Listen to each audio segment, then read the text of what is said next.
கர்த்தருடைய பரிசுத்த நாமத்துக்கு மகிமை உண்டாவதாக. இந்த நாளிலும் கூட தேவனுடைய செய்தியை உங்களோடு கூட பகிர்ந்து கொள்ள தேவன் செய்த கிருபைக்காக நான் தேவனை ஸ்தோத்திரிக்கின்றேன். அதே வேளையில அ கர்த்தர் நல்லவர், அவர் கிருபை என்றும் உள்ளது என்ற வார்த்தையின்படி தேவன் எங்களை வழிநடத்தி வருகிறபடினால் நான் தேவனை ஸ்தோத்திரிக்கின்றேன். அ நான் இலங்கை தேசத்துல நாட்சத்திர சுவிசேஷ சபை என்ற சபையோடு கூட இணைந்திருக்கிறேன். அந்த சபையில நடத்துற லைஃப் வேதாகம கல்லூரியில நான் பதிவாளராகவும், அகாடமிக் டீனாகவும் நான் கடமை ஆற்றிக் கொண்டு வருகிறேன். அதே நேரத்துல கற்றும் கொடுத்து கொண்டு வருகிறேன். தேவன் பெரிய காரியங்களை எங்கள் ஊழியங்களுக்கூடாக செய்து வருகிறார். 2 வருட பட்டப்படிப்பு, அதாவது இறையியல் பட்டப்படிப்பை அங்க நடத்துகிறோம். நேரடியா வந்து படிக்கிற மாணவர்கள் இருக்கிறாங்க. அதே நேரத்துல கொரோனா காலத்துக்கு பின்பதாக அவர்கள் ஆன்லைன்ல படிக்கிற மாணவர்களும் இருக்கிறாங்க. தமிழிலும், சிங்களத்திலும் ஏறக்குறைய 180 மாணவர்கள் படிக்கிறாங்க. அதே நேரத்துல வேதாகம கல்லூரிக்கு வந்து படிக்க முடியாதவர்களுக்காக, அதாவது வேலை செய்கிற குடும்ப பொறுப்பில் இருக்கிறவர்களுக்காக, நாங்கள் விஸ்தரிக்கப்பட்ட வேதாகம கல்லூரி எக்ஸ்டென்ஷன் பைபிள் காலேஜையும் நடத்தி கொண்டு வருகிறோம். இலங்கை முழுவதும் 13 மாவட்டங்களில் அந்த வேதாகம கல்லூரி நடைபெறுகிறது. ஒவ்வொரு மாவட்டங்களிலும் நாங்கள் மாதம் ஒரு முறை நாங்கள் கடந்து சென்று அவர்கள் மத்தியில வகுப்புகளை நடத்தி கொண்டு வருகிறோம். தேவன் நல்லவராக இருந்து எங்கள் மத்தியிலே கிரியை செய்து வருகிறார். எங்களுடைய எனக்கு 3 ஆண் பிள்ளைகள். 3 பேரில 2 பேர் முழு நேர ஊழியத்தில் இருக்கிறார்கள். கடந்த வருடம் தான் 3வது மகன் எஸ்ட்ரா தன்னுடைய இறையியல் படிப்பை முடித்தார். அவர் வந்து தொடர்ந்து அவர் தேவனுடைய ஊழியத்தை செய்வார் என்று நம்பிக்கையோடு நான் இருக்கிறேன். ஜெபித்துக் கொண்டும் இருக்கிறேன். இன்றைய தினத்திலே நாங்கள் கர்த்தர் நல்லவர் என்பதை ருசி பார்த்த பவுலுடைய ஜீவியத்திலிருந்து ஒரு சில காரியங்களை கற்றுக்கொள்ளலாம் என்று நான் நினைக்கிறேன்.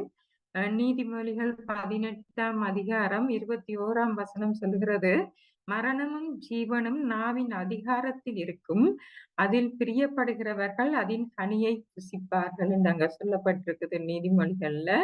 அதே போல லூக்கா 6ஆம் அதிகாரம் 45ஆம் வசனத்துல இருதயத்தின் நிறைவினால் அவனவன் வாய் பேசும் என்றும் அங்க சொல்லப்பட்டிருக்குது.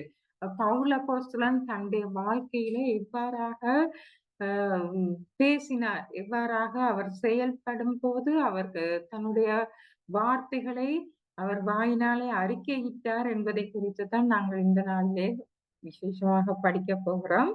எங்களுக்கு தெரியும் அப்போஸ்தலனாகிய பவுல் கிறிஸ்தவ விசுவாசத்தில் மிக முக்கிய நபர்களில் ஒருவராக அவர் இருக்கிறாரு.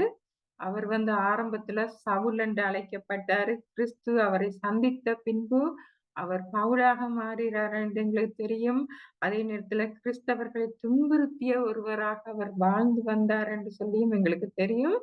அவர் இயேசுவை ஏற்றுக்கொண்ட பிறகு, மனம் மாறிய பிறகு அவர் கிறிஸ்தவ போதனையை பரப்புவதில் ஒரு முக்கிய நபராக மாறினார் என்பதை குறித்தும் நாங்கள் அறிந்திருக்கிறோம். அதே நேரத்துல அவருடைய குடும்ப பின்னணியை பார்ப்போம் என்று சொன்னால், அவருடைய யூத பின்னணி அவருக்கு இருந்தது. யூதராக அவர் இருந்தார். பென்ஜமின் கோத்திரத்தாராக அவர் இருந்தார்.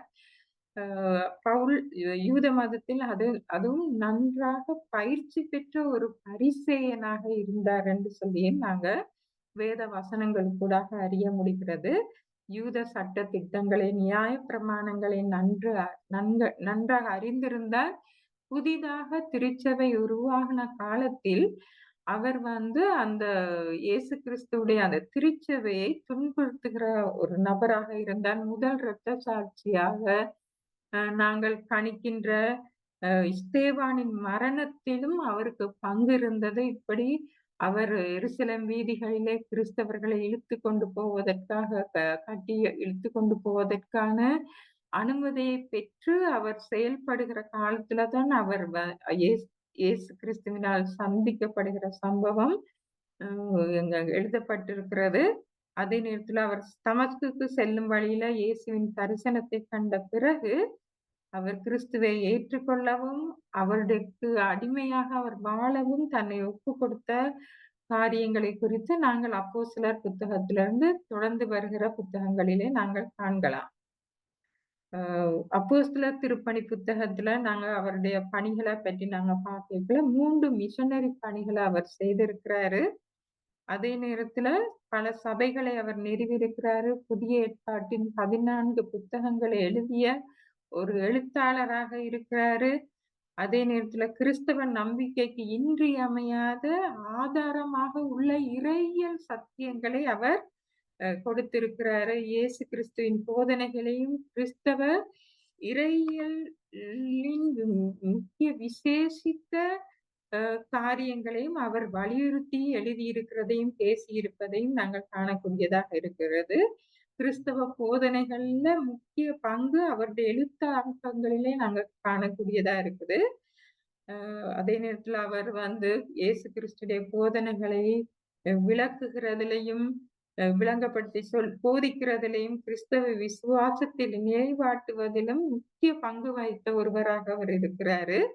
நியாய பிரமாணத்தின்படி இயேசு கிறிஸ்துவை விசுவாசிக்கிறதின் மூலம் ரட்சிப்பு கிடைக்காது என்று சொல்லுகிற ஒரு காரியத்தையும் இயேசு கிறிஸ்துவை விசுவாசிப்பதன் மூலம்தான் ரட்சிப்பு கிடைக்கும் என்கிற காரியத்தை அவர் வலியுறுத்தி சொல்லுவாரு. நியாய பிரமாணத்தை பின்பற்றுவதனால இல்லைங்கிறதையும் அவர் அறிவுறுத்தி சொல்லுவாரு. அதே நேரத்துல கிறிஸ்துவின் மரணமும் உயிர்த்தெழுதலும் இயேசு கிறிஸ்துவின் மரணம் மற்றும் உயிர்த்தெழுதல் பற்றிய முக்கியத்துவத்தை அவர் அதிகமாக பேசுகிறவராக இருந்தார். பரிசுத்த ஆவியானவருடைய வழி நடத்தலின்படி அவர் நடந்து ஜீவித்த ஒரு மனிதனாக இருந்தார். அதே நேரத்துல சபையை ஒரு சரீரத்தை போலவும் அதில் ஒவ்வொருவரும் அதில் அங்கம் வகிக்கிறவர்களாகவும் இருப்போம் என்று சொல்லுகிற ஒரு சத்தியத்தை அவர் சொல்லி இருக்கிறாரு. அதே நேரத்துல அவர் உலகம் முழுவதும் நற்செய்தியை பரப்புகிற அவசியத்தை தன்னுடைய எழுத்துக்கள்லையும் சொல்லியிருக்கிறாரு. கள்ள போதனைகளையும் அவர் கண்டித்திருக்கிறாரு. அவருடைய வாழ்க்கையில அதிகமான துன்பங்களை அனுபவித்திருக்கிறாரு. சிறைக்கு சென்றிருக்கிறாரு, அடிபட்டிருக்கிறாரு. இப்படியான காரியங்களையும் அவருடைய வாழ்க்கையில நடைபெற்றிருக்கு. அப்படி இருந்த போதும் அவர் சிறப்பான அறிக்கைகளை தன் வாயினாலே சொல்லுகிறதை நாங்க காணக்கூடியதா இருக்குது. இயேசு கிறிஸ்துவின் மீதான தனது விசுவாசத்தில் அவர் உறுதி உள்ளவராக இருந்தார். நாங்களும் கிறிஸ்தவர்களாக இருக்கிறோம். கிறிஸ்தவ விசுவாசத்தில் நாங்கள் உறுதியுள்ளவர்களாக எங்களுடைய கைகளில வேதாகமும் இருக்கிறது. கிறிஸ்தவ விசுவாசத்தில் உறுதியுள்ளவர்களாக இருக்கிறோமா என்பதை குறித்து நாங்கள் சிந்தித்து பார்க்க வேண்டியவர்களாக இருக்கிறோம். விசேஷமாக அவர் எழுதின புத்தகத்துல 8ஆம் அதிகாரம் 28ஆம் வசனத்திலிருந்து 39ஆம் வசனம் வரைக்கும் மிகவும் விருப்பமான ஒரு பகுதி. அங்க அவர் சொல்றார், அவருடைய தீர்மானத்தின்படி அழைக்கப்பட்டவர்களாக தேவனிடத்தில் அன்பு கூறுகிறவர்களுக்கு சகலமும் நன்மைக்கு ஏதுவாகத்தான் நடக்கிறது என்று அறிந்திருக்கிறோம். தம்முடைய குமாரன் அநேக சகோதரர்களுக்குள்ளே முதற் பேரானவராய் இருக்கும் பொருட்டு தேவன் எவர்களை முன்குறித்தாரோ அவர்களை தமது குமாரனுடைய சாயலுக்கு ஒப்பாய் இருப்பதற்கு முன்குறித்திருக்கிறார். எவர்களை முன்குறித்தாரோ அவர்களை அழைத்தும் இருக்கிறார். எவர்களை அழைத்தாரோ அவர்களை நீதிமான்களாக்கியும் இருக்கிறாரு. எவர்களை நீதிமான்களாக்கினாரோ அவர்களை மகிமைப்படுத்தியும் இருக்கிறார். இவைகளை குறித்து நாங்கள் என்ன சொல்லுவோம்? தேவன் நம்முடைய பட்சத்தில் இருந்தால் நமக்கு விரோதமாக இருப்பவன் யார் என்று ஒரு கேள்வியை அவர் கேட்கிறாரு. அதாவது விசேஷமாக இங்க தேவன் அழைக்கிறார், நீதிமான்களாக்குகிறார், அவர்களை மகிமைப்படுத்துகிறார். எல்லாத்துக்கும் முன்பதாக தன்னுடைய சாயலாக இருப்பதற்கு அவர்களை முன்குறித்து இருக்கிறார் என்று சொல்லியும் அங்க சொல்லுகிறார். நீங்களும் நானும் எங்களுடைய குடும்பத்தாரும் திருச்சபை மக்களும் இதே பட்டியலில் தான் நாங்கள் அடங்குகிறோம். தேவன் எங்களை முன்குறித்திருக்கிறார். எங்களுக்குரிய தெரிந்த எத்தனையோ பேர் அவர்கள் தேவனை பற்றி அறிந்தும் தேவனுக்குள் வராதவர்களாக இருக்கிறாங்க. ஆனா தேவன் எங்களை அழைத்திருக்கிறார், எங்களை நீதிமானாக்கி இருக்கிறார், எங்களை மகிமைப்படுத்தி இருக்கிறார் என்பது பெரிய ஒரு காரியமாக இருக்கிறது. தேவனுக்கு மகிமை உண்டாதாக. அது மாத்திரமல்ல, அவர் அந்த வசனங்கள்ல தொடர்ந்து சொல்லுகிற நேரத்துல தம்முடைய சொந்த குமாரன் என்றும் பாராமல் நம்ம எல்லாருக்காகவும் அவரை ஒப்பு கொடுத்தவர் அவரோட கூட மற்ற எல்லாவற்றையும் நமக்கு அருளாதிருப்பது எப்படி? தேவன் தெரிந்து கொண்டவர்கள் மேல் குற்றம் சாட்டுகிறவன் யார்? அவர்களை நீதிமான்களாக்குகிறவர். ஆக்கினைக்குள்ளாக தீர்க்கிறவன் யார்? கிறிஸ்துவே மரித்தவர், அவரே எழுந்தும் இருக்கிறவர், அவரே தேவனுடைய வலது பரிசத்தில் இருக்கிறவர், நமக்காக வேண்டுதல் செய்கிறவரும் அவரே. உமது நிமித்தம் எந்நேரமும் கொல்லப்படுகிறோம், அடிக்கப்படும் ஆடுகளைப் போல எண்ணப்படுகிறோம் என்று எழுதியிருக்கிறபடி நேரிட்டாலும் கிறிஸ்துவின் அன்பை விட்டு நம்மை பிரிப்பவன் யார்? அதாவது கிறிஸ்துவின் என்னதான் காரியம் எங்களுக்குள்ள வந்தாலும் சரி, நாங்கள் கிறிஸ்துவின் அன்பை விட்டு எங்களை எதனாலும் பிரிக்க முடியாது. கிறிஸ்துவின் அன்பை விட்டு நம்மை பிரிப்பவன் யார்? உபத்திரவமோ, வியாகுலமோ, துன்பமோ, பசியோ, நிர்வாணமோ, நாசமோசமோ, பட்டயமோ, இவை எல்லாவற்றிலேயும் நாம் நம்மில் அன்பு கூறுகிறவராலே முற்றும் ஜெயம் கொள்ளுகிறவர்களாய் இருக்கிறோமே.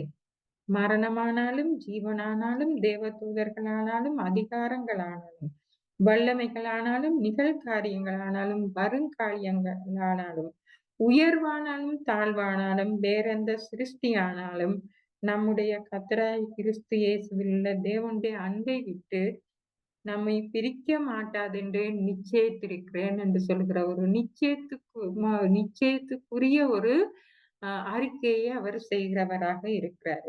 இப்ப இப்படியான காரியங்கள் எங்களுக்கு நேரிட்டா எங்களால சொல்ல முடியுமா? கர்த்தராகிய இயேசு கிறிஸ்துவின் மேல் கிறிஸ்துவுள்ள தேவனுடைய அன்பை விட்டு நம்மை பிரிக்க மாட்டாது என்று நிச்சயித்திருக்கிறேன் என்று சொல்லி எங்களால் அறிக்கை செய்ய முடியுமா என்பதை குறித்து நாங்கள் சிந்தித்து பார்க்க வேண்டியவர்களாக இருக்கிறோம். உலகெங்கிலும் நான் ஒரு சில வீடியோ பதிவுகளை நான் பார்த்து கடந்த கிழமையில் நான் பார்த்தேன். அங்க இந்தியாவிலே ஆராதிக்கும் போது வந்து தடை செய்கிறவர்கள் அநேகம் பேர் இருக்கிறாங்க. அப்படி இருந்த போதும் அவர்கள் அந்த திருச்சபையார் தேவனை மகிமைப்படுத்தி அல்லேலூயா கரகோஷம் செய்கிறதையெல்லாம் நான் பார்த்தேன். போன கிழமையும் பார்த்தேன். இப்படி கிறிஸ்துவின் அன்பை விட்டு எங்களை பிரிக்க முடியாது. என்ன காரியம் எங்களுக்கு எதிராக நடைபெற்றாலும் கிறிஸ்துவின் மேலுள்ள அன்பை விட்டு எங்களை ஒன்றாலும் பிரிக்க முடியாது என்ற ஒரு நிச்சயத்தை பவுல் அப்போஸ்தலன் கொண்டிருந்ததை நாங்கள் பார்க்கிறோம். இது அவருடைய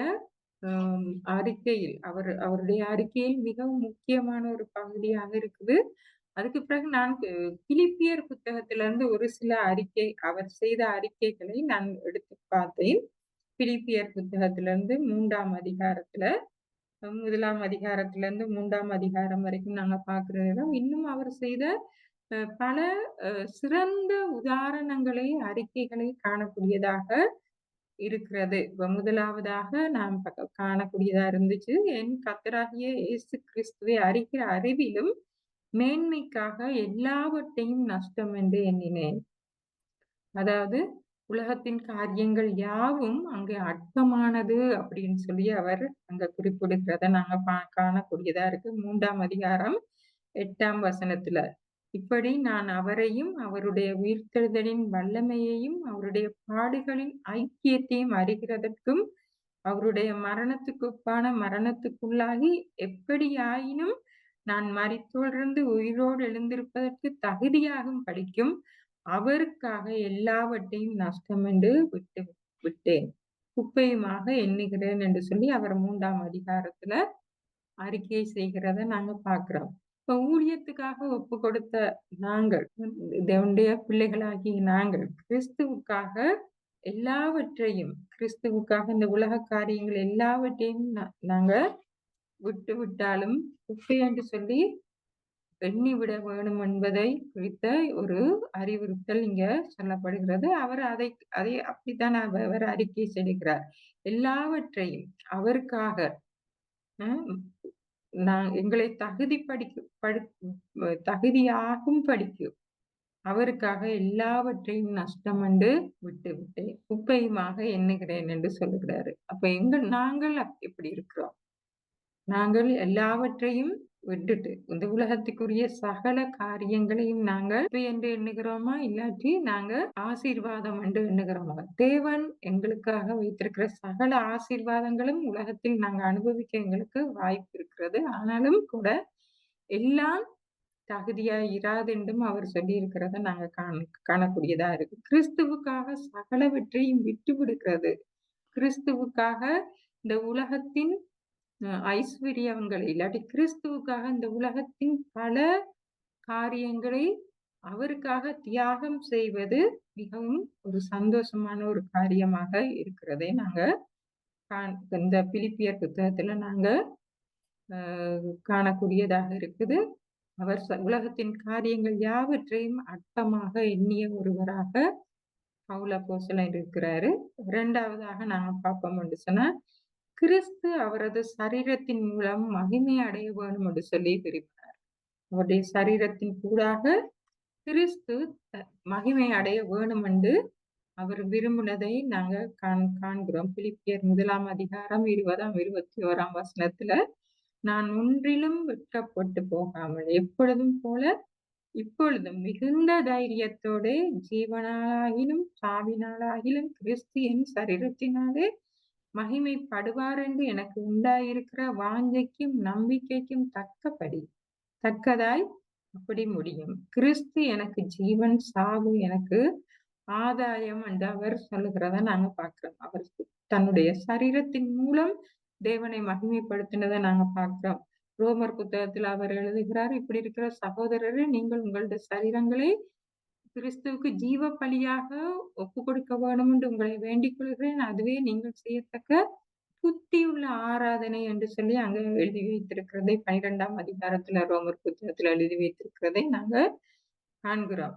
எனவே இந்த இந்த பவுல் அப்போஸ்தலன் தன்னுடைய சரீரத்தின் மூலமாக தேவனை மகிமைப்படுத்த விரும்புகிறார். நாங்கள் எப்படி இருக்கிறோம்? எங்களுடைய சரீரத்தினால. இன்னொரு இடத்துல அவர் எழுதும்போது, நீங்க குடித்தாலும் சரி, என்ன செய்தாலும் சரி, நீங்கள் தேவனை மகிமைப்படுத்தும்படியாக அதை செய்யுங்க அப்படின்னு சொல்லி அவர் சொல்லி இருக்கிறத நாங்க காண்கிறோம். எனவே நாங்கள் எதை செய்தாலும் நாங்கள் எங்களுடைய சரீரத்தின் மூலமாக செய்கிற சகல காரியங்களிலும் தேவனை நாங்கள் மகிமைப்படுத்த வேண்டியவர்களாக இருக்கிறோம். அவர் பவுல் அப்போஸ்தலன் கிறிஸ்துவை வெளிப்படுத்தவும் அவரை உயர்த்தவும் விரும்பினவராக இருந்தார். சரியா? அவர் அதிகமாக எழுதினார் என்று சொன்னா கிறிஸ்துவை பற்றி தான் அதிகமா எழுதினாரு. கிறிஸ்துவை சந்தித்த பிறகு அவர் அதிகமாக பேசினார் என்று சொன்னா அதிகமாக கிறிஸ்துவை பற்றித்தான் பேசினாரு. கிறிஸ்துவை பாடுபட்டார் என்று சொன்னா கிறிஸ்துவுக்காகத்தான் பாடுபட்டார். அது துக்கம் அடைந்தார் என்று சொன்னா கிறிஸ்துவுக்காகத்தான் என்று சொல்லி நாம பார்க்கிறோம். அவர் என்ன செய்தாலும், எப்படி நடந்து கொண்டாலும், எப்படி அவருடைய மனநிலை இருந்தது என்று சொன்னா, அவர் எல்லாவற்றுக்காக கிறிஸ்துவுக்காக, அவர் எல்லாம் இயேசுவுக்காக அப்படின்னு சொல்லுகிற ஒரு மனநிலையோடு அவர் செயல்பட்டதை நாங்க காணக்கூடியதாக இருக்கிறது. நாங்கள் ஒரு கிறிஸ்துவில தேவனை ஒரு தந்தையாக அவர் கண்டார். கிறிஸ்துவில எல்லா பரிசுத்தவான்களையும் தன்னுடைய சகோதரனாக அவர் கண்டார். கிறிஸ்துவுல தேவனுடைய வார்த்தையை அவர் கண்டார். அதே நேரத்துல சகல வாக்கு தத்தங்களும் கிறிஸ்துவுக்குள் இங்கே உறுதிப்படுத்தப்பட்டிருக்கிறது என்பதையும் அவர் கண்டார் என்று சொல்லி நாங்க காண்கிறோம். எப்படி இருந்தாலும் அவர் தன்னுடைய சரீரத்தினாலே தேவனை மகிமைப்படுத்த அவர் முன் நோக்கி நடந்தவராக இருந்தார் என்று சொல்லி நாங்க பார்க்கிறோம். எங்களுடைய வாழ்க்கையில நாங்களும் எங்களுடைய சரீரத்துக்கூடாக, எங்களுடைய கிரியைகளுக்கூடாக, எங்களுடைய பேச்சுகளுக்கூடாக, எங்களுடைய சகல காரியங்களுக்கூடாகவும் நாங்கள் தேவனை நாங்கள் மகிமைப்படுத்த வேண்டியவர்களாக இருக்கிறோம் என்பதற்கு அவர் ஒரு மாதிரியை முன்வைத்து போயிருக்கிறார். மூன்றாவதாக கிறிஸ்துவின் சாயலாக தான் மாற வேண்டும் என்பதை குறித்தும் அவர் மிகவும் கவனம் செலுத்தினார் என்பதை குறித்து நாங்க பார்க்கிறோம். பிலிப்பியர் 3ஆம் அதிகாரம் 10ஆம் வசனத்துல, அவருடைய மரணத்துக்கு ஒப்பான மரணத்துக்குள்ளாகி எப்படியாயினும் நான் மரித்தோரிலிருந்து உயிரோடு எழுந்திருப்பதற்கு தகுதியாகும்படிக்கு அவருக்காக எல்லாவற்றையும் நஷ்டம் என்று விட்டேன் அப்படின்னு சொல்லுவாரு. கிறிஸ்துவை அறிவது, கிறிஸ்துவை அறிவிப்பது, கிறிஸ்துவை அனுபவிப்பது, கிறிஸ்துவை மகிமைப்படுத்துவது, மட்டும் போதாது. சரியா? கிறிஸ்துவை போல இருக்க வேணும் என்று அவர் விரும்பினார். கிறிஸ்துவுடைய குணாதிசயங்கள் கிறிஸ்துவை பற்றிய குணாதிசயங்களை நாங்க பார்ப்போம் என்று சொன்னா, அவர் அற்புதங்களை செய்கிறவராக இருந்தார். மனதுருக்கத்தோடு, அன்புள்ளவராக அவர் இருந்தார். அப்படியாக செயல்பட வேண்டும் என்பதை அ என்று அவர் தீர்மானித்தவராக சொல்லுகிறதை நாங்க காணக்கூடியதாக இருக்கு இந்த பகுதியில். அவரது கிறிஸ்துவின் ஆவியை சுவாசிக்க, அவருடைய கிறிஸ்துவின் மனநிலையை வெளிப்படுத்த, கிறிஸ்துவுடைய உதாரணத்தை பின்பற்ற, கிறிஸ்துவை போலவே இருக்க வேண்டும் என்று சொல்லி அங்கே பவுல் அப்போஸ்தலன் விரும்புகிறாரு. நாளாந்த எங்களுடைய வாழ்க்கையில நாங்கள் கிறிஸ்துவை போல இருக்க வேண்டும் என்று சொல்லி விரும்புகிறோமா? அல்லது கிறிஸ்துவை போல இருக்க வேண்டும் என்று விரும்பி நாங்கள் செயல்படுகிறதை அந்நிய மக்கள் கண்டு தேவனை மகிமைப்படுத்துகிறார்களா என்பதை குறித்தும் நாங்க சிந்திக்க வேண்டியதாக இருக்கு. அவருடைய சரித்திரத்தை நாங்க பார்க்கல, பல இடங்கள்ல அவர் வறுமையில இருந்திருக்கிறாரு, துன்பத்துல இருந்திருக்கிறாரு. ஆனாலும் அவர் சிறையிருப்புல இருந்திருக்கிறாரு. அவரை அநேகம் தரம் அடிக்கப்பட்டிருக்கிறாரு. அப்படி இருந்த போதும் அவர் கிறிஸ்துவை போல நான் இருக்க வேணும் என்று சொல்லுகிற அந்த முடிவோடு அந்த எண்ணத்தோடு அவர் ஜீவித்ததை நாங்க பார்க்கிறோம். அதே நேரத்துல கிறிஸ்துவை போல இருக்க விரும்பினார் என்று சொல்லுகிற நேரத்துல கிறிஸ்துவின் சாந்த குணத்தோடு, இயேசு கிறிஸ்துடைய சாந்த குணத்தோடு, இயேசு கிறிஸ்து பெருமை உள்ளவராக இருந்தார். அதே பெருமையோடு அவர் இயேசு கிறிஸ்து அன்பானவராக இருந்தார். அதே அன்போடு சரியா எல்லா காரியத்திலும் அவருக்கு ஒத்திருக்க வேணும் என்று சொல்லி அவர் விரும்பினவராக இருந்தார். கிறிஸ்துவை மகிமைப்படுத்தும்படியான காரியம் அநேக காரியங்கள் இந்த உலகத்துல இருக்குது. கிறிஸ்துவை மகிமைப்படுத்துற காரியங்கள் நிறைய இருக்குது. அந்த விதமான காரியங்களோடு தன்னை அவர் இணைத்து கொண்டு வாழ வேணும் என்று சொல்லி அவர் விரும்பினவராக இருந்தார் என்று நாங்க பார்க்கிறோம். சரியா? அதே நேரத்துல கிருபையின் வல்லமை எவ்வளவாய் தன்னுடைய வாழ்க்கையில கிரியை செய்தது என்பதை குறித்தும் அவர் அறிக்கையிட்டிருக்கிறாரு. அவருடைய உள்ளான மனமாற்றம் அங்க பெரிதான ஆசீர்வாதங்களை திருச்சபைக்கு கொண்டு வந்திருப்பதை நாங்க காணக்கூடியதாக இருக்குது. அவர் ஒரு சபையை துன்புறுத்துகிற பரிசேயனாக இருந்தாலும் கூட, அவர் மனமாற்றத்துக்கு பிறகு கிறிஸ்துவுக்காக யாவற்றையும் சகிக்க, கிறிஸ்துவுக்காக ஜீவிக்க அவர் தன்னை ஒப்பு கொடுத்தது போல நாங்களும் எங்களுடைய ஜீவியத்தை கிறிஸ்துவுக்காக, கிறிஸ்துவுடைய காரியங்களை செய்வதற்காக, மிஷன் ஊழியங்களுக்காக எங்களை நாங்கள் ஒப்பு கொடுக்க வேண்டியவர்களாக இருக்கிறோம். நான் அவரையும் அவருடைய உயிர்த்தெழுதலின் வல்லமையும் அவருடைய பாடுகளின் ஐக்கியத்தையும் அறிகிறதற்கு, அவருடைய ஒப்பான மரணத்துக்குள்ளாகி எப்படியாயினும் நான் மரித்தோடிருந்து உயிரோடு இருந்திருப்பதற்கு தகுதியாக இருக்க வேணும் என்பது அங்கே அவளுடைய வாஞ்சியாக இருந்ததை குறித்து நாங்க பார்க்கிறோம். எங்களுடைய வாஞ்சை எப்படி இருக்கிறது என்பதை குறித்தும் நாங்க இந்த நாள்ல சிந்திக்க வேண்டியதாக இருக்கிறது. சரியா? அவருக்கு ஒப்பானவர்களாய் காணப்பட, கிறிஸ்துவுக்கான பாடுகளையும் மரணத்தையும் கூட நாங்கள் அனுபவிக்க தயாராக இருக்கிறோமா என்பதையும் நாங்கள் சிந்திக்க வேண்டியதா இருக்குது. 4வதாக அவர் கிறிஸ்துவுடன் நித்தியத்திற்கும் அவர் கிறிஸ்துவுடன் இருக்கிறதற்கு விரும்பினார். நித்தியமாக கிறிஸ்துவுடனே கூட ஜீவிக்க வேணும் என்பதை அவர் விரும்பினார் என்பதை குறித்து பிலிப்பியர் புத்தகத்துல அழகாக சொல்லப்பட்டிருக்குது. பிலிப்பியர் 1ஆம் அதிகாரம் 23ஆம் வசனத்துல அவர் தனது ஊழியத்தை மிகவும் நேசித்தார். இயேசு கிறிஸ்துவுக்காக காரியங்களை செய்வதை மிகவும் நேசித்தார். திருச்சபையோடு கூட பெரிதும் இணைந்திருந்தார். அவர் மிஷனரி பயணத்தை செய்கிற நேரத்துல எல்லாம் திருச்சபைகளை உண்டாக்கினார், திருச்சபைகளை உருவாக்கினார். அதே நேரத்துல அவர் அந்த சபைகளோடு கூட இணைந்திருந்தார். அதனாலதான் கடிதங்களை எழுதினார். சரியா? அவருடைய ஈடுபாடு, அவருடைய தாளந்து, அவருடைய உழைப்பு எல்லாவற்றையும் அவர் திருச்சபைக்காக செலவிட்டார் என்று நாங்க பார்க்கிறோம். நற்செய்தி எங்கெங்கெல்லாம் தேவைப்படுகிறதோ அந்த இடங்களுக்கு, அழிந்து போகிற ஆத்மாக்களுக்காக அவர் தன்னுடைய அனுதாபத்தை காண்பித்தார். கிறிஸ்துவை போல தன்னுடைய அனுதாபத்தை காண்பித்தார் என்று நாங்க பார்க்கிறோம். அது அவர் இயேசுவிடம் அவர் கொண்டிருந்த அன்பு மேலானதாக இருந்தது என்று சொன்னாங்க. ஏனென்றால் இவ்விரண்டிலும் நான் நெருக்கப்படுகிறேன். தேகத்தை விட்டு பிரிந்து கிறிஸ்துவுடனே கூட இருக்க எனக்கு ஆசை உண்டு. அது அதிக நன்மையா இருக்கும். அவருடைய அப்படின்னு அவர் சொல்றாரு. இங்க இந்த உலகத்துல இருக்கிற நிறைய பாடுகள நான் சகிக்க முடியாம இருக்குது. சகிச்சு கொண்டிருக்கேன். ஆனா கிறிஸ்துவோடு கூட நான் போய் அவரோடு கூட இருக்க எனக்கு ஆசை இருக்கு. அதுதான் எனக்கு அதிகமான நன்மை என்ன இருக்கும் அப்படின்னு சொல்லி அவர் சொல்லுகிறத நாங்க காண்கிறோம். சரி, இது அவருடைய விருப்பம். இது அவருடைய விருப்பமாக இருந்தது. கிறிஸ்துவுடன் எங்கும் இருக்க, அ எல்லா காலத்திலும் கிறிஸ்துவுடன் இருக்கிறதுக்கு அவர் ஆசை உள்ளவராக இருந்தாரு. சரியா? ஒரு முறை வந்து அண்ணன் ஜெபக்குமார் அவர்கள் சொன்னாங்க, அவரை வந்து அடிக்க வந்தாங்களாம். அடிக்க வரணையில சொன்னாராம், ஜெபக்குமார் அண்ணன் சொன்னாராம், "நீங்க என்னைய அடிங்க, நான் செத்தா நான் ஆண்டவரோட போயிருப்பேன். இல்ல நீங்க என்னைய அடிங்க, ஆண்டவர் என்னோடு கூட இருப்பாரு. நான் உலகத்துல இருந்தா ஆண்டவர் என்னோடு கூட இருப்பாரு. நான் செத்து போனேன்டா நான் ஆண்டவரோட போய் இருப்பேன்" என்று சொன்னாராம். அது போலத்தான் இந்த பவுல் அப்போஸ்தலனுடைய மனநிலையும் இருந்ததை குறித்து நாங்க காணக்கூடியதாக இருக்குது. இந்த தேகத்தை விட்டு, இந்த உலகத்தின் பிரச்சனைகளை விட்டு, இந்த பாடுகளை விட்டு நான் பிரிஞ்சு போய் இருக்கிறது எனக்கு நல்ல நன்மையா இருக்கும். அப்படின்னு சொல்லி அவர் யோசிக்கிறார்.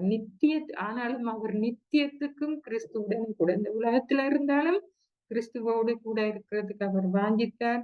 அதே நேரத்தில் நித்தியத்திலும் அவர் கிறிஸ்துவோடு கூட இருப்பதை அவர் வாஞ்சித்தார் என்று நாங்க காணக்கூடியதாக பார்க்கிறோம். ஆனா அவருடைய போதனைகள்ல வந்து மரணத்துக்கு பிறகு எங்களுடைய ஆத்மா வந்து இளைப்பாறுதல் அடையும். அதே நேரத்துல நடுநிலையில இருக்கும். இல்லாட்டி அங்க ஒரு மத்திய ஸ்தலத்துல இருக்கும். அங்க வந்து நாங்க படிப்படியா போவோம் என்று சொல்லுகிற உபதேசங்கள் எல்லாம் அவருடைய உபதேசத்துல இருக்கவில்லை. அவர் நேரடியாக கிறிஸ்துவை சார்ந்து, கிறிஸ்துவில் தங்கி இருப்பதை குறித்து தான் அவர் அதிகமாக பேசினார். இவர் அந்த தேகத்தை விட்டு பிரிந்து போன தேவ சமூகத்துக்குள், அதாவது பரலோகத்துக்குள், பரலோகத்தில் இருக்கிற தேவ சமூகத்துக்குள் போவதை குறித்து தான் அவர் பேசியிருக்கிறாரு.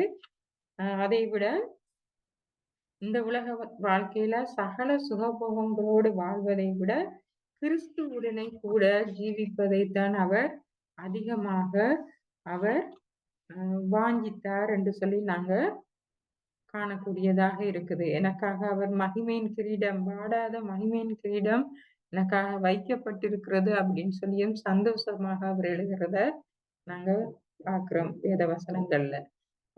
நாங்க கிறிஸ்துவோடனே கூட இருக்கிறது சந்தோஷமான காரியம். இந்த உலகத்துல மாத்திரமல்ல, நித்தியத்துக்கும் அது எங்களுக்காக அவரோடு கூட இருக்கும்படியாக நாங்கள் அழைக்கப்பட்டிருக்கிறோம் என்பது மிகவும் சந்தோஷமான ஒரு காரியமாக இருக்கிறது.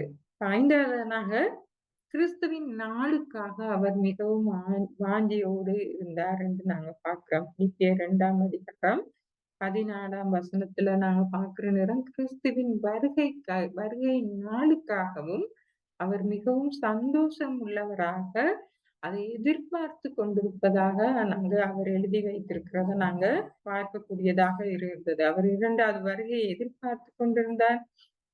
அதை குறித்து விசுவாசிகள் மத்தியிலும் பேசி இருக்கிறாரு, கற்றுக் கொடுத்திருக்கிறாரு. அது ஒரு பெரிய விஷயம் என்பதையும் அவர் அவர்களுக்கு சொல்லியிருக்கிறாரு. அதே நேரத்துல அவருடைய வருகைக்காக ஏங்கினார், எதிர்பார்த்து மகிழ்ச்சியோடு இருந்தார், எதிர்பார்த்து காத்திருந்தார் என்று சொல்லியும் நாங்க பார்க்கிறோம். இப்ப இந்த நாட்கள்ல நடைபெறுகிற அநேக சம்பவங்களை குறித்து நாங்க பார்க்கிற நேரம் கிறிஸ்துவின் வருகை மிகவும் சமீபமாக இருக்கிறது என்பதை நாங்கள் காணக்கூடியதாக இருக்கிறது. இப்ப அந்த கிறிஸ்துவின் வருகையை நாங்கள் சந்தோஷமாக எதிர்கொண்டவர்களாக, அந்த வருகைக்கு ஆயத்தம் உள்ளவர்களாக நாங்க இருக்கிறோமா என்ற ஒரு கேள்வியை கேட்டால் அதற்கு எங்களுடைய பதில் என்ன என்பதை குறித்து நாங்கள் சிந்திக்க வேண்டியதாக இருக்கிறது. அப்ப கிறிஸ்துவின் நாள் என்பது அவருடைய மகிமைக்காக விசேஷமாக ஒதுக்கப்பட்ட ஒரு நாளாக இருக்கிறது. அவர் வெளிப்படையாக தனது சபையை மணவாட்டியாகிய தனது சபையை சந்திக்க வருகிற ஒரு நாளாக இருக்கிறது. சாத்தானையும் அவனுடைய எல்லா எதிரிகளையும் தன்னுடைய காலடியில நசுக்கி, தன்னுடைய மகிமையிலும், பிதாவின் மகிமையிலும் அவர் தோன்றுகிறவராக இருக்கிறாரு. அவர் காட்சி கொடுக்கிறவராக இருக்காரு. எப்படி நான் பரலோகத்துக்கு போறேன்னா, அவ்விதமாக நான் திரும்ப வருவேன் என்று சொல்லி, அங்க அப்போஸ்தலர் நடவடிக்கைகள்ல ஆரம்பத்துல நாங்க பார்க்கிறோம். சரியா? அந்த ஒரு நாளுக்காக, அந்த கிறிஸ்துவின் நாளுக்காக அவர் சந்தோஷம் உள்ளவராக இருந்தார் என்று நாங்க பார்க்கிறோம். சரியா? அப்போ கிறிஸ்துவுக்குள் வந்த அனைவரையும் சந்தித்து தம்முடைய புகழ்பெற்ற எஜமானரிடத்துல அவர்களை ஒப்படைக்க வேணும் என்பதுதான் பவுலுடைய விருப்பமாக இருந்தது. எதற்காக என்று சொன்னா, அவரே நம்முடைய நம்பிக்கையும், மகிழ்ச்சியும், கிரீடமுமாய் இருக்கிறார் என்று சொல்லி அவர் எழுதி வைத்திருக்கிறத நாங்க பார்க்கக்கூடியதாக இருக்கு. பிலிப்பியர் 2ஆம் அதிகாரம் 14ஆம் 15ஆம் வசனங்கள்ல அது சொல்லப்பட்டிருக்கு. அதே நேரத்துல அவர் சொல்றார், நான் வீணாக ஓடினதும் வீணாக பிரயாசப்பட்டதும் இல்லை என்கிற மகிழ்ச்சி கிறிஸ்துவின் நாளில் எனக்கு உண்டாயிருப்பதற்கு ஜீவ வசனத்தை பிடித்துக்கொண்டு உலகத்திலே சுடர்களைப் போல பிரகாசிக்கிற நீங்கள் கோணலும் மாறுபாடுமான சந்ததியின் நடுவிலே குற்றமற்றவர்களும் கபடற்றவர்களும் தேவனுடைய மாசற்ற பிள்ளைகளாய் இருக்கும்படிக்கு நீங்க இருக்க வேணும் அப்படின்னு சொல்லுகிற ஒரு வேண்டுதலையும் அவர் வைக்கிறத நாங்க பார்க்கிறோம். இப்ப அவர் தன்னை பற்றி சொல்றாரு, நான் வீணா ஓடவும் இல்லை, வீணா பிரயாசப்படவும் இல்லை. ஆனா மகிழ் தன்னுடைய மகிழ்ச்சி கிறிஸ்துவின் நாளில் தனக்கு உண்டாயிருக்கிறது அப்படின்னு சொல்றாரு. அதே நேரத்துல ஜீவ வசனத்தை பிடித்து கொண்டிருக்கிற உலகத்துல சுடர்களைப் போல பிரகாசிக்கிற நீங்களும் இந்த உலகத்தின் உள்ள மாறுபாடு உள்ள சந்ததியின் நடுவே குற்றமற்றவர்களாக ஜீவிக்க வேணும், கபடற்றவர்களாக ஜீவிக்க வேணும் என்று சொல்லிட்டு தேவனுடைய மாசற்ற பிள்ளைகளாய் இருக்கும்படிக்கு நீங்க வாழ வேணும் என்ற ஒரு அறிவுறுத்தலையும் எங்களுக்கு தருகிறதையும் நாங்க காண்கிறோம். அதே நேரத்தில் இந்த பவுல் அப்போஸ்தலனுடைய வாழ்க்கையை பற்றிய குறிப்புகள், அவருடைய கடைசி காலத்தை குறித்த குறிப்புகள் எங்கள் வேதாகமத்துல சொல்லப்படவில்லை. ஆனா சரித்திர ஆசிரியர்கள் அவர் கிறிஸ்துவுக்கு பிறகு 64ஆம் ஆண்டு, அப்படி இல்லைன்னா 67ஆம் ஆண்டுல அவர் மரணம் அடைந்திருக்கிறார். ரோமர்னால அவர் சிறைச்சேதம் பண்ணப்பட்டிருக்க வேணும். நீரோ மன்னனின் காலத்துல தான் அவர் மரித்திருக்க வேணும் என்று சொல்லியும் அவர் அவரை குறித்து சொல்லுகிறாங்க. கிறிஸ்துவை விட்டு அவர் மரிக்கும் தருவாயிலும் அவரை சிறைச்சேதம் பண்ணினாங்கன்னு சொல்லப்பட்டிருக்குது. இந்த கிறிஸ்துவை விட்டு அவர் பிரிந்து போகல, கிறிஸ்துவோடு கூட அவர் மரித்தார் என்பதை குறித்தும் அங்க சாட்சியாக சரித்திர ஆசிரியர்கள் எழுதுகிறாங்க. இப்படியாக அவருடைய வாழ்க்கையை குறித்து சில அறிக்கைகளை தான் சொன்ன ஏராளமான காரியங்கள், ஏராளமான அவர் கிறிஸ்தவ வாழ்க்கை குறித்த அறிக்கைகளை அவர் எழுதி வைத்திருக்கிறார். நான் ஒரு சில காரியங்களை மாத்திரம்தான் இந்த நாளில உங்களோடு கூட நான் பகிர்ந்து கொண்டேன். தேவன் தாமே உங்களை ஆசீர்வதிப்பாராக.